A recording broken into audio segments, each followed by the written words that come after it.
नमस्कार, आप सभी को स्वतंत्रता दिवस की बहुत बहुत शुभकामनाएं। ये साल हम लोगों के लिए बहुत उन्नति भरा हो और हम इस आज़ादी को आत्मनिर्भरता की तरफ लेकर के जाएं। विकसित भारत का सपना जो हर हिंदुस्तानी ने देखा है वो आने वाले समय में हकीकत बने और हम सबको एक आर्थिक आज़ादी मिले। इन्हीं सब शुभकामनाओं के साथ आज के कार्यक्रम का आगाज़ करते हैं और आज के इस खास कार्यक्रम में हम समझने की कोशिश करेंगे कि आखिर में अगर इस समय बाज़ार की जो स्थिति चल रही है वो आखिर में कब तक दुविधा की स्थिति बनी रहेगी, बाज़ार में रिकवरी आएगी तो कब आएगी, अभी की स्थिति को देखते हुए कौन से सेक्टर्स बाज़ार में आने वाले समय में चलते हुए दिखाई देंगे, किन शेयरों में अभी खरीदारी करनी चाहिए। कुछ एक सेक्टर्स को हम आइडेंटिफाई करने की कोशिश करेंगे, उन सेक्टर्स के बेहतरीन शेयरों को आइडेंटिफाई करने की कोशिश करेंगे। तो लगातार हमारे इस कार्यक्रम में आप बने रहिए और सबसे पहले रूबरू कराते हैं हमारे आज के सबसे खास मेहमान श्रीकांत चौहान जी को, कोटक सिक्योरिटीज़ के रिसर्च हेड। सबसे पहले तो सर आपको बहुत बहुत स्वतंत्रता दिवस की शुभकामनाएं और आज का दिन काफ़ी महत्वपूर्ण है, हम सभी लोग के लिए काफ़ी महत्वपूर्ण है और आज हम उस समय को याद करते हैं जब भारत ने तमाम चुनौतियों को झेलते हुए आज हम इस स्थिति में पहुंचे हुए हैं कि भारत का डंका दुनिया भर में बज रहा है। सबसे पहले तो बाज़ार पर आपकी प्रतिक्रिया जानना चाहेंगे कि आप कैसे देख रहे हैं इस समय के बाज़ार को। एक वो दौर था जब भी विदेशी जो है बेच कर जाते थे तो हम लोगों के यहाँ तहलका मच जाता था, बड़ी बड़ी सुर्खियाँ बनती थी और अब विदेशी निवेशकों की बिकवाली लगातार रही, लेकिन उसके बावजूद हमारे घरेलू निवेशकों में अब इतनी ताकत आ गई है कि वो बाज़ार को संभाल सकते हैं। आपकी टिप्पणी आज की इस बाज़ार पर। धन्यवाद विपुल जी। और स्वतंत्र दिन की शुभकामनाएं आप सभी को, पूरे आपके टीम को और साथ ही साथ हमारे जितने भी दर्शक हैं उनको मेरी तरफ से और हमारे एंटायर कोटक की तरफ से। मार्केट की बात करें तो विपुल जी देखिए, वैसे इस मार्केट में हमने एक अच्छा खासा ट्रेंड देखा। इलेक्शन के रिजल्ट के दिन ये मार्केट तकरीबन 21,000 के करीब था और 21,000 से बढ़ते हुए लगातार हमने 25,000 के लेवल्स देखे in a very short span of time. उसके बाद और एक इवेंट बना था बजट, और बजट के बाद भी करेक्शन के बाद मार्केट उभर के आया। और ये दोनों इवेंट अगर आप देखेंगे तो ये दोनों इवेंट डोमेस्टिक न्यूज़ फ्लो के बेसिस पे ज़्यादा निर्भर थे। तो वहाँ पे जो न्यूज़ फ्लो आए थे वो एक ही दिन में वहाँ पे आउटकम भी आ गया और आउटकम आने के बाद मार्केट ने वापस से अपने चाल को पकड़ लिया। बट अभी जो मार्केट फेस कर रहा है वो कुछ अनसर्टन न्यूज़ फ्लो को फेस कर रहा है। जैसे कि यूएस में इन्फ्लेशन नंबर्स कैसे आते हैं। इन्फ्लेशन नंबर्स अगर बहुत खराब आते हैं तो उसका 10 साल के बॉन्ड यील्ड पे क्या फर्क पड़ेगा, जापान के येन पे क्या फर्क पड़ेगा। साथ ही साथ हमारे इधर भी अगर डोमेस्टिक लेवल पे भी देखें तो कई सारे मुद्दों के ऊपर चर्चा हो रही है।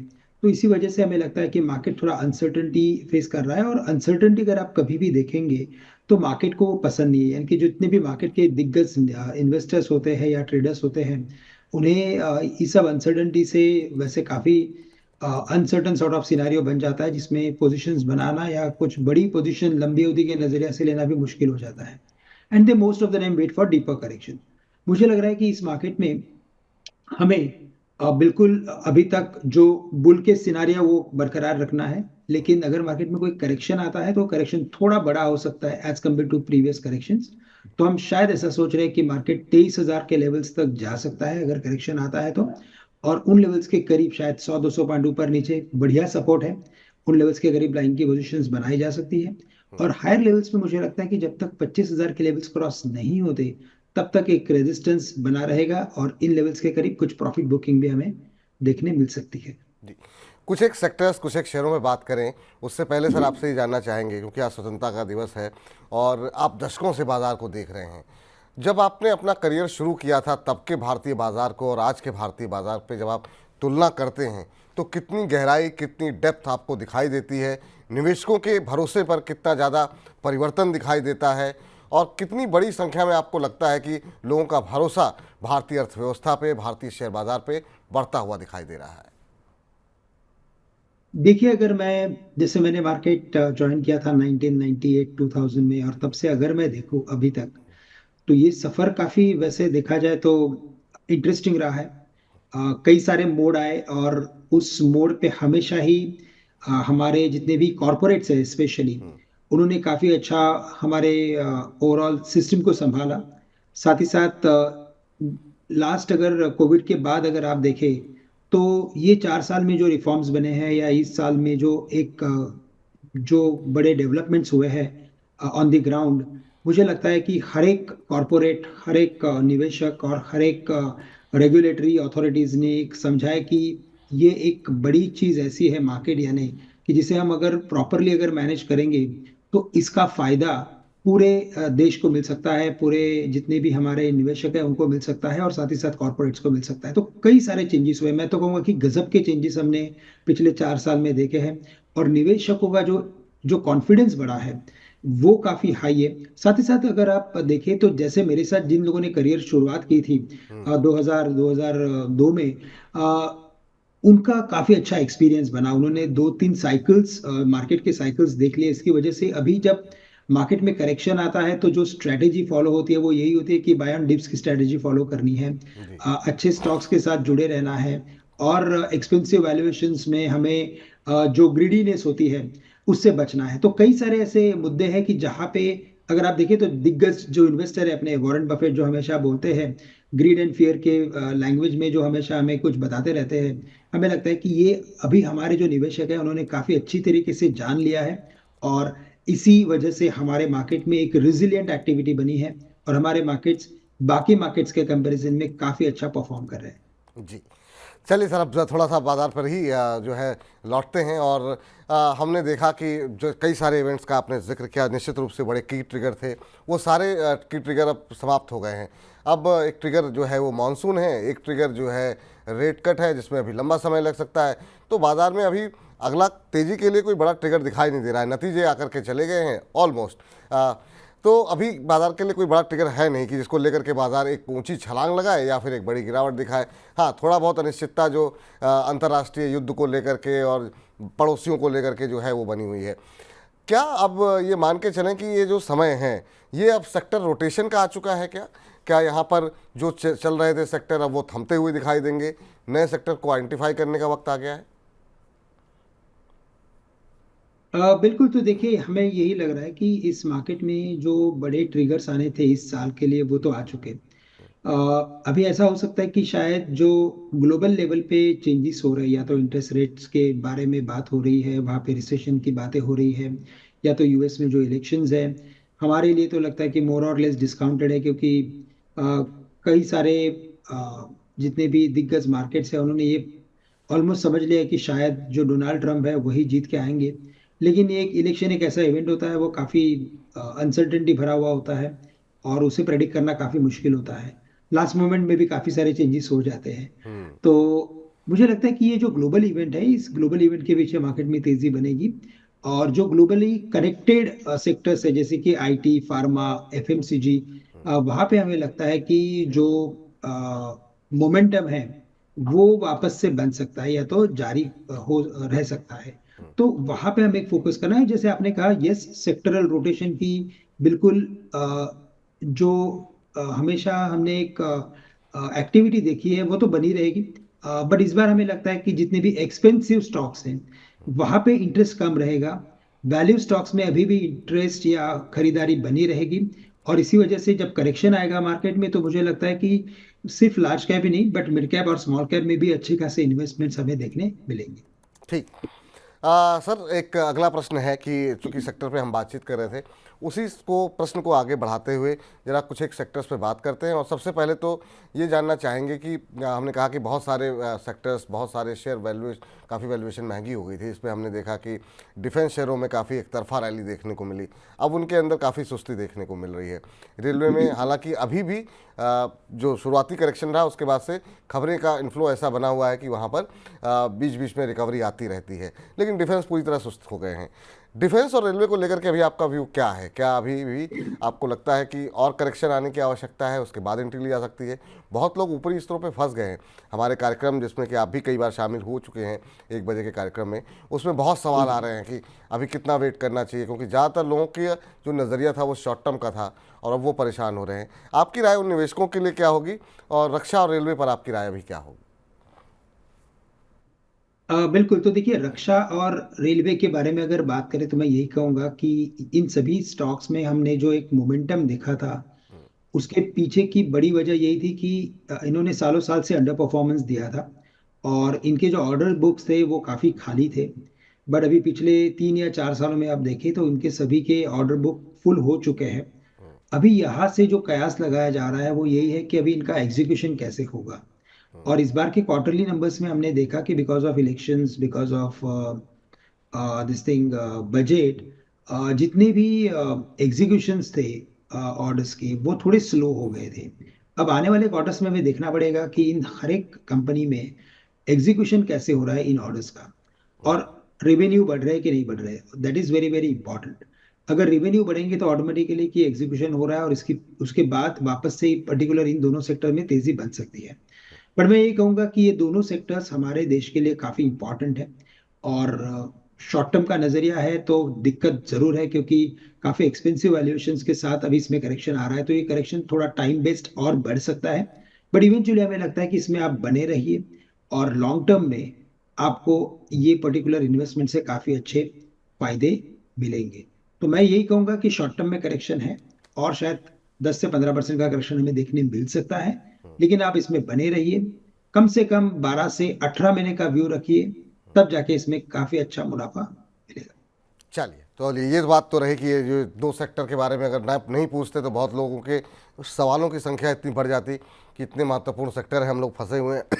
आपने सवाल किया नहीं। और आप सही से पकड़ लेते हो कि दर्शकों की जो नर्व्स होती है वो आप बराबर से पकड़ने में अरे सर एक्सपर्ट। नहीं। लेकिन एक लगा रहता है सवालों का सिलसिला। अब सर अगला सवाल ये कि अब बहुत सारे लोग जानना चाहेंगे, चलिए ठीक है, ये थोड़े से यहाँ पे समय देना पड़ेगा, यहाँ पर थोड़े से एक्सपेंसिव हो गए, लेकिन श्रीकांत जी ये बताइए कि अगर हम अगले स्वतंत्रता दिवस को ध्यान में रखते हुए कुछ 3 शेयर ऐसे हम आइडेंटिफाई करना चाह, 3 सेक्टर, माफ़ कीजिएगा, 3 शेयर नहीं, 3 सेक्टर जो आपको लगता है कि यहाँ से अब तक यहाँ पे रैली नहीं आई है, या फिर रैली आ चुकी है तो भी यहाँ पर अभी भविष्य ऐसा दिखाई दे रहा है कि ये 3 सेक्टर जो है आने वाले समय में वो काफ़ी बेहतर करते हुए दिखाई देंगे, क्योंकि हमारे तिरंगे में 3 रंग होते हैं। तो आपको वो 3 सेक्टर्स कौन से दिखाई दे रहे हैं जो आपको लगता है कि काफ़ी बेहतर प्रदर्शन करते हुए दिखाई देंगे? बिल्कुल। तो देखिए यहाँ पे हमें लगता है कि जैसे हमारे जीडीपी के नंबर्स आ रहे हैं, और जैसे इन्फ्लेशन कंट्रोल में है, और इंटरेस्ट रेट्स की दरें भी काफ़ी हद तक हम कंट्रोल में रखे हुए हैं, और शायद first week of next quarter possibility है कि हमें शायद हमारे मार्केट्स के लिए कुछ रेट कट का भी पॉसिबिलिटी बनते हुए दिख सकती है। तो इन सभी रीजंस को, मैक्रो फैक्टर्स को अगर हम ध्यान में रखें, तो हमें लगता है कि सबसे पहले बीएफएसआई सेक्टर को इसका बड़ा बेनिफिट मिल सकता है, क्योंकि अगर इकोनॉमी अगर बूम होनी है, इकोनॉमी को अगर यहाँ से और फ्लरिश होना है, तो डेफिनेटली जो भी अ, पैसे की जो आवक जावक होती है वो बैंकों के माध्यम से ही होती है। तो हमें लगता है कि बीएफएसआई सेक्टर पे हमें पर्टिकुलरली काफी बड़ा फोकस रखना है। और at the same time BFSI sector 35-40% Nifty का जो ओवरऑल वेटेज है उसमें भी वो कंट्रीब्यूट करता है। तो बीएफएसआई सेक्टर हमें लगता है कि सबसे पहले फोकस में रखना काफी जरूरी है। अगर ये चलता है तभी जाके हमें मार्केट में और भी तेजी देखने मिलेगी। जी, आपने इनफैक्ट देखा होगा कि पिछले 2 महीने से बैंक निफ्टी में काफी अंडर परफॉर्मेंस था, और इसी वजह से फाइनली हमने हमारे मार्केट में भी करेक्शन आते हुए देखा। बिल्कुल। इसके अलावा हमें लगता है जो दूसरा सेक्टर हो सकता है, और जहां पे अभी नजरें बनी हुई है, वो है फार्मा सेक्टर। इनके क्वार्टरली नंबर्स काफी अच्छे थे। ग्लोबली कनेक्टेड सेक्टर है। ग्लोबली भी अगर आप देखा जाए तो कितने सारे ड्रग्स में शॉर्टेजेस चल रहा है। तो ओवरऑल इनके नंबर्स अच्छे थे।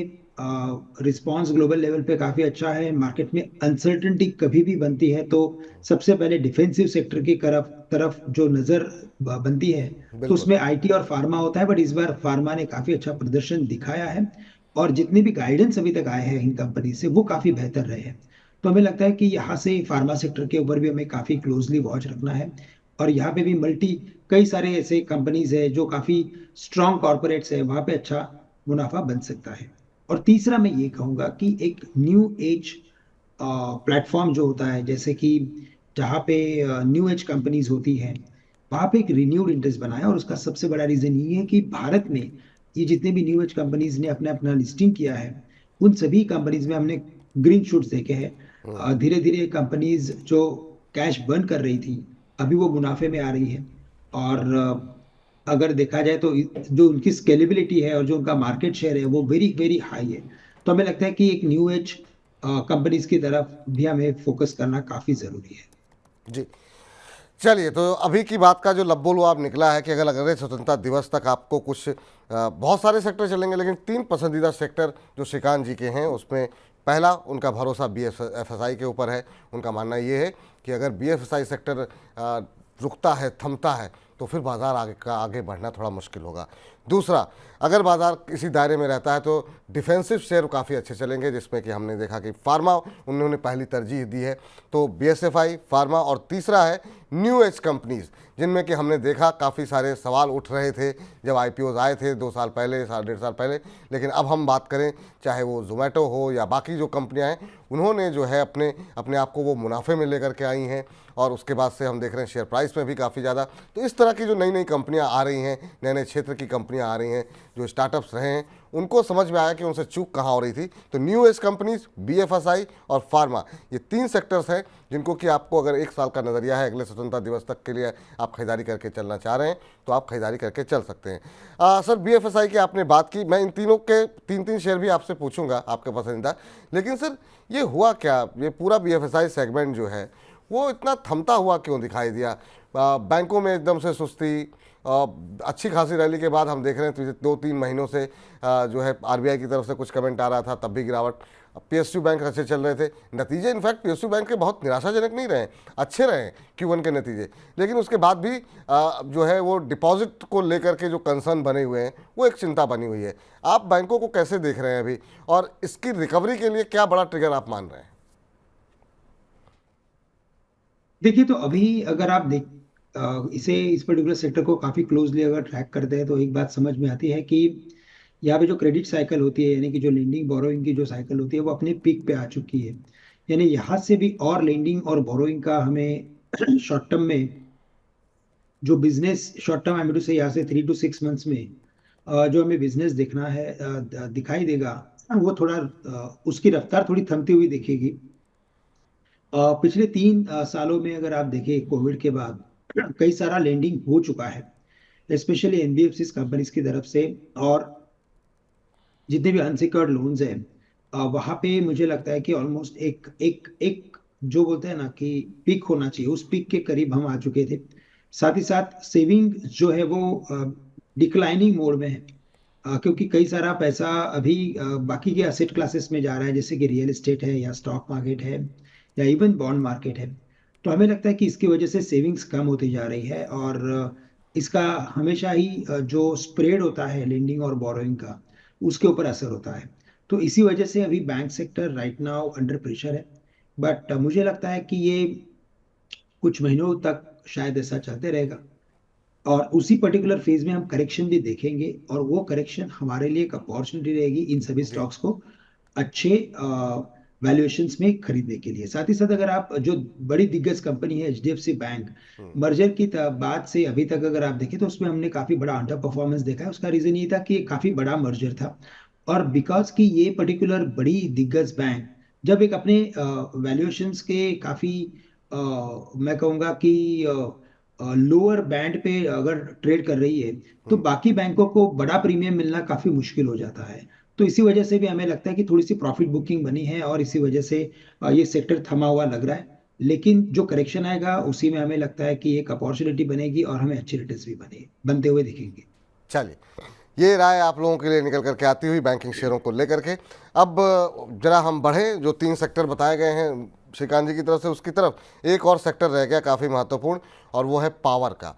पावर पे भी काफ़ी सवाल रहते हैं, और ख़ास तौर से हमने देखा कि जो सवाल आते हैं उसमें इरिडा, एसजेवीएन, एनएचपीसी, इन पर ज़्यादा सवाल रहे हैं। और पिछले कुछ दिनों में जो शेयर सबसे ज़्यादा चर्चा में रहा है वो रहा है सुज़लॉन, जिसने कि पूरी तरीके से आउट परफॉर्म किया है। सर, पावर क्षेत्र को लेकर के आपको भविष्य कैसा दिखाई दे रहा है? कुछ शेयर थम गए हैं, जैसे एनएचपीसी जैसे शेयर थम गए, वहाँ पर लंबे समय से कंसोलिडेशन देखने को मिल रहा है।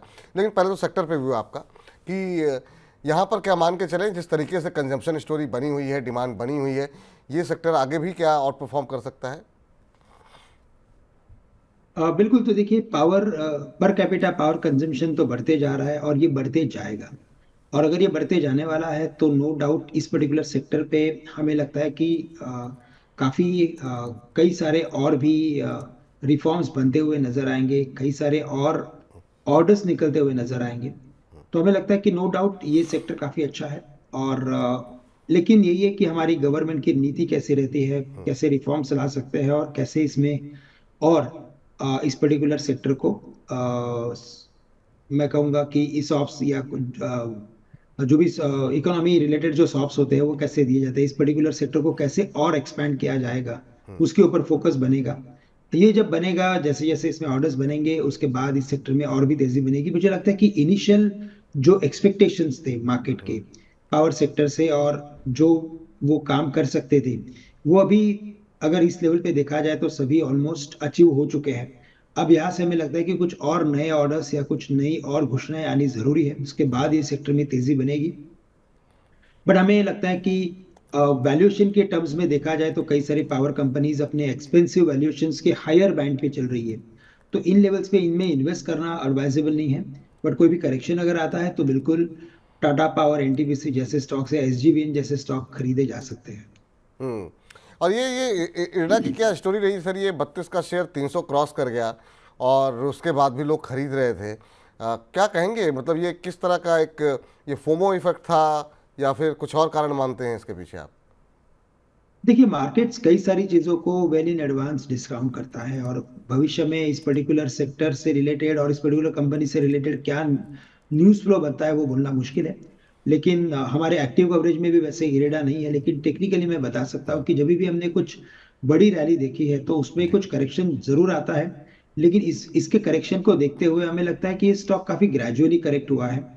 300 के लेवल से करेक्ट होना और 230 के करीब आना, यानी ऑलमोस्ट जो करेक्शन हुआ है वो 20% का करेक्शन हुआ है। लेकिन ओवरऑल हमें लगता है कि ये जो स्टॉक है और ये जो पूरा सेक्टर है वो अभी भी लाइमलाइट में रहेगा। और एक मार्केट में जहाँ पे भी स्टेबिलिटी आएगी, वहां पे हमें लगता है कि इस पर्टिकुलर स्टॉक में और इस सेक्टर में भी हम तेजी देख सकते हैं। तो हमें नहीं लगता कि इसमें कोई बड़ी यूफोरिक जैसी एक्टिविटी हमें देखने मिली थी। नो डाउट कि काफी अच्छा रनअप देखा है, लेकिन ये रनअप मुझे लगता है कि कई हद तक काफी एक्सपेक्टेड था और इसी वजह से जो करेक्शन आ रहा है वो काफी ग्रेजुअल है। तो हमें लगता है कि इसमें अगर कोई इन्वेस्टमेंट हो या निवेश हो तो उसमें बने रहे। चलिए, अब जरा वापस जो है पहिए को उल्टा घुमाते हैं और वहीं पर लेकर के आते हैं जहां पर हमने आपको छोड़ा था 3 सेक्टर्स के साथ, और उन सभी सेक्टर्स के ऊपर जरा बातचीत कर लेते हैं। आपने बात की सबसे पहले बीएफएसआई आपको सबसे ज़्यादा पसंद आ रहा है। बीएफएसआई में जैसे कि हमने 3 सेक्टर्स की बात की, जो कि तिरंगे के 3 रंग होते हैं, तो हर एक सेक्टर के 3 शेयर कौन से जो श्रीकांत जी के पसंदीदा होते हैं उस पर ज़रा बातचीत कर लेते हैं। सर, बीएफएसआई सेगमेंट में अगर चुनना हो तो वैल्यूएशन के लिहाज से या फंडामेंटल के लिहाज से, और चूंकि आप टेक्निकल भी बहुत अच्छे से पढ़ते हैं तो टेक्निकल के लिहाज से इन तीनों कसौटियों पर कोई 3 शेयर ऐसे जो आपको सबसे ज़्यादा अच्छे लग रहे हो? बिल्कुल, तो देखिए आज मैंने वही किया है कि टेक्निकल्स प्लस फंडामेंटल्स का कॉम्बिनेशन यूज करके मैंने कुछ स्टॉक्स निकाले हैं। जी। सबसे पहले मुझे लगता है कि एचडीएफसी बैंक एक काफ़ी अच्छे वैल्यूएशंस के साथ अच्छे लेवल्स पे हमें मिल रहा है। 1620 के करीब इसने काफ़ी बड़ा वक्त निकाला है।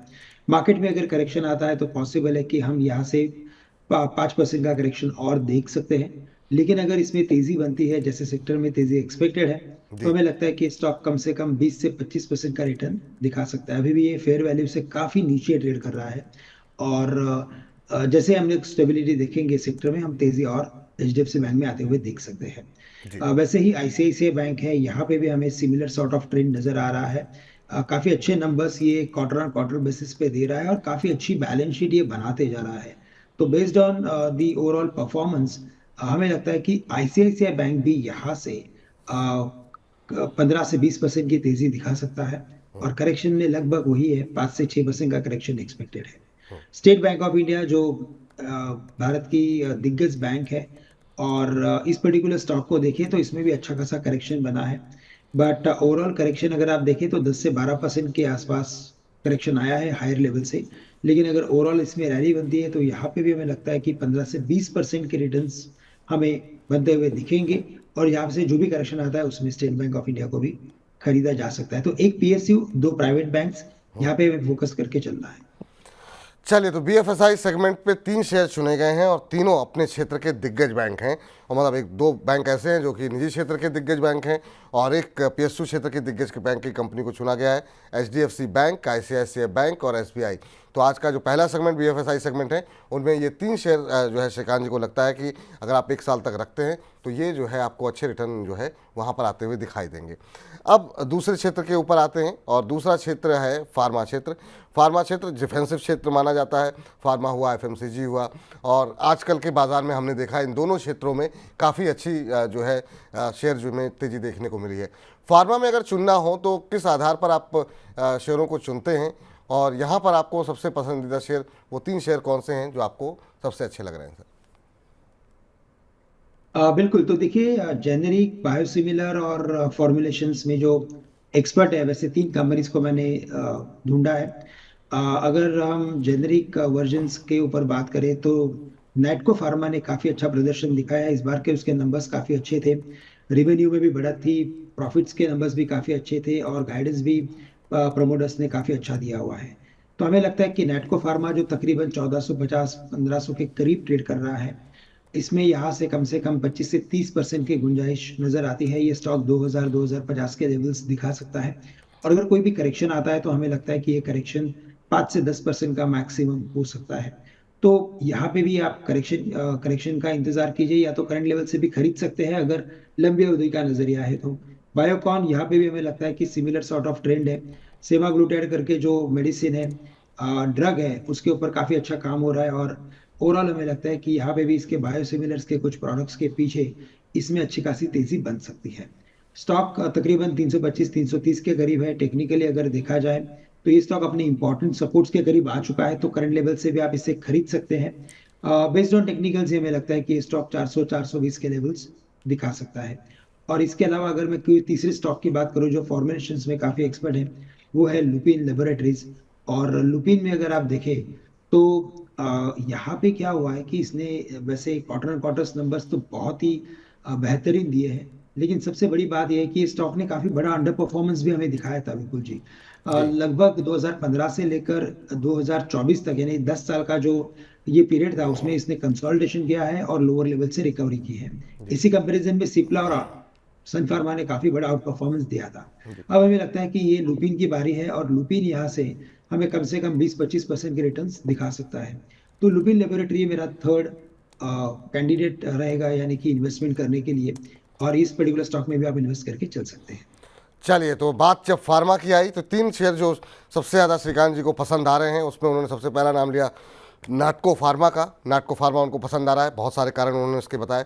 बायोकॉन जो है उनकी दूसरी पिक है, जो कि फार्मा सेक्टर में उनको सबसे अच्छी लग रही है। और तीसरी पिक है ल्यूपिन। ल्यूपिन में भी खरीदारी करके चलने की सलाह है। तो अब तक जो 2 सेक्टर में हमने बात की, उसमें बीएफएसआई में HDFC bank, ICICI bank, SBI आपको पसंद आ रहा है श्रीकांत जी को। वहीं फार्मा सेक्टर की बात करें तो नाटको फार्मा, बायोकॉन और ल्यूपिन, ये 6 शेयर जो है इस स्वतंत्रता दिवस पर जो है दिए जा रहे हैं आपको, जो कि 15 से 20%, 25% तक के रिटर्न यहाँ पर अगले 1 साल में देखने को मिल सकते हैं। तीसरा सेक्टर पर जरा बातचीत कर लेते हैं, जिसका जिक्र किया गया न्यू एज कंपनीज़ की तरफ से, और वाकई में ये सेक्टर ऐसा है जिसमें कि काफ़ी अच्छे रिटर्न हाल फिलहाल में बनते हुए दिखाई दिए हैं। शुरुआती दौर में ज़रूर थोड़ा सा निराश किया था सर। इनमें कैसे आइडेंटिफाई करें, क्योंकि अलग अलग क्षेत्र से जुड़ी हुई कंपनियां हैं, तकनीक पर ज़्यादा फोकस करती हैं, कोई खाने से जुड़ी हुई है, कोई पेमेंट से जुड़ी हुई है, कोई किसी क्षेत्र से जुड़ी हुई है। आपकी पसंदीदा 3 कंपनियां कौन सी होंगी सर? बिल्कुल। तो देखिए, इनका डेब्यू होने के बाद से जो ओवरऑल परफॉर्मेंस था वो काफी निराशाजनक था, लेकिन जितनी भी इस पर्टिकुलर कंपनीज में जो सेलिंग आनी चाहिए थी, यानी कि मोस्ट ऑफ द टाइम कुछ जो पी इन्वेस्टर्स होते हैं वो अपने होल्डिंग्स को कम करते हैं, अपने स्टेक को कम करते हैं। वो पर्टिकुलर पीरियड अभी खत्म हो चुका है, यानी कि जितनी सेलिंग आनी चाहिए थी वो हो चुकी है। कंपनीज ने काफी अच्छी तरीके से अपने को मैनेज किया है, क्योंकि उनके जो मार्केट शेयर्स है वो इतने बड़े हैं कि उस मार्केट शेयर्स के पीछे अभी उनको उनके बिजनेस में इनकम आने की शुरुआत हो गई है। वैसे इन्होंने कई सारे अच्छे स्टेप्स भी लिए हैं, जिसकी वजह से ये कंपनी और भी ग्रो हुई है और उसकी साइज बढ़ी है। जैसे कि जोमेटो है, पॉलिसी बाजार है, हमें लगता है कि ये दोनों स्टॉक काफी अच्छे परफॉर्मेंस दिखा रहे हैं। कैश बर्न करना इन्होंने बंद कर दिया है और मुनाफे में आ चुके हैं। और जैसे कि ओवरऑल कमेंट्री रही है, हमें लगता है कि अगर इस कमेंट्री के बेसिस पे और जैसे उन्होंने अपना मार्केट रीच बना के रखा है, हमें लगता है कि बिल्कुल यहाँ से भी ये दोनों कंपनियां काफी अच्छे रिटर्न्स आने वाले कुछ महीनों में दिखा सकती है। तो दोनों स्टॉक्स में हमारा बुलिश व्यू है। और तकरीबन यहाँ पे भी हमें लगता है कि 15 से 20% की अपसाइड गुंजाइश बनी हुई है। और based on technicals, no doubt कि जो जोमेटो है वो 300 बेस के लेवल्स दिखा सकता है। बेस्ड ऑन ये टेक्निकल्स, पॉलिसी बाजार में भी अच्छी तेजी बन सकती है। एक्सपेंसिव टर्म्स में अगर आप देखा जाए, यानी वैल्यूएशन टर्म्स में देखा जाए, तो पॉलिसी बाजार थोड़ा सा महंगा है। थोड़ा कुछ करेक्शन अगर आता है तो उसमें पॉलिसी बाजार पीबी फिनटेक में आप इन्वेस्टमेंट्स करके चल सकते हैं, लेकिन जोमेटो मुझे लगता है करंट लेवल से भी आप खरीद के चल सकते हैं। और तीसरी जो दिग्गज कंपनी है जहाँ पे हमारी नज़र है वो है नौकरी, क्योंकि ये ऐसी कंपनी है कि जहाँ पे इसने कई सारे ऐसे कंपनीज में, इन्फोएज में, यानी कि इन्फोवेज कंपनी ने कई सारे ऐसे कंपनीज में, स्टार्टअप्स में अपना इन्वेस्टमेंट किया हुआ है, रखा हुआ है। और आने वाले कुछ महीनों में और भी ऐसी कई सारी कंपनियां लिस्ट हो सकती है कि जिसका मुनाफा, जिसका बेनिफिट Naukri.com को भी मिल सकता है। तो ओवरऑल हमें लगता है काफी अच्छी तरीके से कंपनी ने अपने खुद को संभाला हुआ है, और ऐसे ही मार्केट में भी ये ऑल टाइम हाइस की तरफ, लेवल्स की तरफ ट्रेड कर रहा है। तो यहाँ पे भी हमें 10 से 15% की गुंजाइश लगती है कि ये बढ़ सकता है। और कोई भी करेक्शन अगर आता है तो बिल्कुल Naukri.com को भी खरीदा जा सकता है। चलिए, जोमेटो, पॉलिसी बाजार, इन्फोएज, यहाँ पर ये तीन कंपनियाँ जो हैं निकल करके आती हुई। तो अब तक का जो हमारा गुलदस्ता है वो 9 शेयरों का हो चुका है। और इस आज़ादी पर 3 सेक्टर्स पे बातचीत कर ली, जिसमें बीएफएसआई पसंद आया है, फार्मा पसंद आया, न्यू एज कंपनीज। बीएफएसआई में पसंद आई HDFC bank, ICICI bank, SBI. Pharma में नाटको फार्मा, बायोकॉन और ल्यूपिन जो है श्रीकांत जी को पसंद आ रहा है। और न्यू एज कंपनीज में जोमेटो, पॉलिसी बाजार और इन्फोएज, ये 3 कंपनियां पसंद जो है वो आ रही हैं श्रीकांत जी को। श्रीकांत जी, अब इस कार्यक्रम को अब समेटने का वक्त हो गया है, लेकिन जाते जाते आपसे एक बात समझना चाहेंगे कि बहुत सारे सेक्टर ऐसे रहे जो नहीं चल पाए या अभी भी जिनका नंबर नहीं आ रहा है। इसमें हमने केमिकल देखा, बीच में चला, ठंडा हो गया, फिर थोड़ा पेपर कंपनियां रही ऐसी। इस तरह के सेक्टर्स पर नंबर कब आएगा और इनका भविष्य आप कैसे देख रहे हैं? देखिए, वैसे जो पेपर सेक्टर होता है, क्षेत्र है, यहाँ पे क्या होता है कि साइक्लिकलिटी होती है। और इसी वजह से हमें लगता है कि ये सेक्टर में इन्वेस्ट करना अगर है तो आपको काफी लंबा नजरिया रखना पड़ता है, कम से कम 2 से 3 साल का रखना पड़ता है, बिकॉज पूरे साल में इसमें एक या दो साइकिल्स बनती है। और वो साइकिल्स में अगर इकोनॉमी भी अगर सपोर्ट कर ले, जैसे कि अभी प्रीवियस अगर आप देखें 2 महीने पहले, तो कई सारे पेपर कंपनीज में हमने काफी अच्छा रिटर्न आते हुए देखा था, लेकिन जैसे ही वो साइकिल खत्म हुई हमने वापस से करेक्शन भी आते हुए देखा। तो पेपर इंडस्ट्री तो वैसे काफी साइक्लिकल होती है, और आपको काफी केयरफुली होके इन्वेस्टमेंट करनी पड़ती है।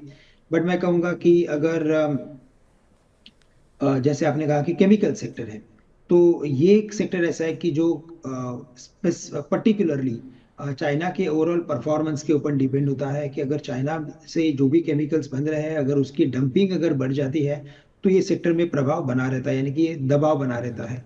और साथ ही साथ अगर ये डीस्टॉकिंग की जो बात है, अगर वो अगर चलती रही तो तब तक ये सेक्टर प्रेशर में रहेगा। लेकिन अभी मुझे लगता है कि धीरे धीरे ये जो प्रेशर था, इन्वेंट्री प्रेशर था, वो कम हो रहा है। और बड़ी दिग्गज कंपनियां हैं जैसे कि एसआरएफ है, पीआई इंडस्ट्रीज है, उन्होंने नवीन फ्लोरी ने, उन्होंने अपने नंबर्स काफी अच्छी तरीके से इस बार दिखाए हैं। तो मुझे लगता है कि इवेंचुअली इस सेक्टर में भी तेजी देखने मिलेगी, लेकिन हमें लगता है कि काफी सिलेक्टिव आपको रहना पड़ेगा। जैसे कि फिलिप्स कार्बन है, कि जहाँ पे अच्छी तेजी बन सकती है, ये भी केमिकल इंडस्ट्री में है का स्टॉक। लेकिन आपको यहाँ पे 20-25 कंपनीज दिखेंगी, लेकिन आपका इन्वेस्टमेंट जो होना चाहिए वो कम से कम, मैं कहूंगा कि 2 से 3 कंपनीज के ऊपर रखना आपके लिए थोड़ा सा वो रिस्की हो जाता है। तो 2 से 3 कंपनीज को रखिए, उसको केयरफुली ट्रैक कीजिए, और ये दोनों तीनों कंपनीज जो भी रहेंगी वो लीडर्स होनी चाहिए। तो वैसे और भी सेक्टर्स है, जैसे कि कैपिटल गुड्स है, वहाँ पे भी काफी एक्सपेंसिव वैल्यूएशन हो गए हैं। सीमेंट्स है या एबीबी है या कमिंस लीजिए, इनके वैल्यूएशन काफी एक्सपेंसिव है। और जब तक इनमें करेक्शन नहीं आता तब तक इनमें इन्वेस्टमेंट करना थोड़ा सा टाइम कंज्यूमिंग हो सकता है। तो इसी वजह से हम कह रहे हैं कि अभी कैपिटल गुड्स में थोड़ा इंतजार कीजिए, करेक्शन आने दीजिए। केमिकल्स में आप काफी सिलेक्टिव रहे। पेपर इंडस्ट्री मुझे लगता है कि काफी यानी कि आपको केयरफुली इन्वेस्टमेंट करना पड़ेगा। और मेटल्स मुझे लगता है, स्पेसिफिकली मेटल्स, क्योंकि यहाँ पे भी हमने देखा है कि कई सारे हमारे निवेशक है वो थोड़े इन्वेस्टमेंट्स करके फंसे हुए हैं। बट मैं ये कहूँगा कि अगर अगर यूएस में अगर रिसेशन अगर आता है और अगर वहाँ पे एग्रेसिव रेट कट अगर आता है, तो इसका बेनिफिट चाइना को जाएगा। चाइना अपने इंटरेस्ट रेट्स को कम करेगा, और अगर चाइना अपने इंटरेस्ट रेट्स को कम करेगा तो उसका डायरेक्ट इम्पैक्ट मेटल्स पे आता है, यानी कि पॉजिटिव इम्पैक्ट आता है। और उस पर्टिकुलर केस में हम मेटल्स में अच्छी खासी तेजी देख सकते हैं। बट राइट नाउ आज इन्फ्लेशन के नंबर से हम देखेंगे कि इन्फ्लेशन के नंबर्स कैसे आते हैं, और उसके ऊपर हम कयास लगाएंगे कि मेटल क्षेत्र में इसका प्रभाव कैसे पड़ता है। जी सर, आप आज की चर्चा में जुड़े और हमारे दर्शक बहुत बड़े आपके प्रशंसक हैं, और हर दूसरे दिन जो है इस बात की रिक्वेस्ट दर्शकों की तरफ से आती रहती है कि श्रीकांत जी को बुलाइए, लेकिन श्रीकांत जी आप 1 बजे के शो में नहीं आते हैं। कभी कभी समय निकाल करके व्यस्त कार्यक्रम में से आया कीजिए और देखिए कि आपको कितने ज़्यादा लोग जो है वो आपका वेट कर रहे हैं, आपकी प्रशंसा कर रहे हैं, आपकी फ़ैन फॉलोइंग लगातार ऐसे ही बढ़ती रहे। इन्हीं शुभकामनाओं के साथ आज के कार्यक्रम को तो समाप्त कर रहे हैं। सर, आपकी तरफ से कोई डिस्क्लोजर सर? बहुत बहुत धन्यवाद विपुल जी, और मैं बिल्कुल प्रयत्न करूंगा कि आपके जो 1 बजे के शो है उसको अटेंड करने की। जी डिस्क्लोजर में यही है कि मेरी पर्सनल पोजीशन इन सभी स्टॉक्स में नील है। बट जो हमारे रिकमेंडेशंस होते हैं, हमारे जो एडवाइस होते हैं, वो हमारे ग्रुप ऑफ कंपनीज को भी जाते हैं और हमारे क्लाइंट्स को भी जाते हैं। तो विपुल जी, ऐसे हो सकता है कि उनके पास इनकी इन्वेस्टमेंट्स हो सकती है, और पर्सनल पोजीशन की बात करें तो वो नील है। चल, बहुत बहुत शुक्रिया सर, बहुत बहुत धन्यवाद आज की इस चर्चा में जुड़ने के लिए। तो हमारे इस कार्यक्रम को अब समाप्त करने का वक्त तो हो गया है, लेकिन अभी एक बार फिर से आप सभी दर्शकों को स्वतंत्रता दिवस की ढेर सारी शुभकामनाएं। उस दिन को याद कीजिए जब तमाम लाखों हजारों लोगों ने बलिदान दिया अपना, ताकि हम और आप आज के इस युग में भारत का तिरंगा लेकर के ऐसे ही दुनिया की तरफ आगे बढ़ते जाएं। हमारा देश निरंतर उन्नति करे, प्रगति करे और हम नई ऊंचाइयों पर पहुँचें। इन्हीं शुभकामनाओं के साथ आज के इस कार्यक्रम को समाप्त करते हैं। जय हिंद, जय भारत, नमस्कार।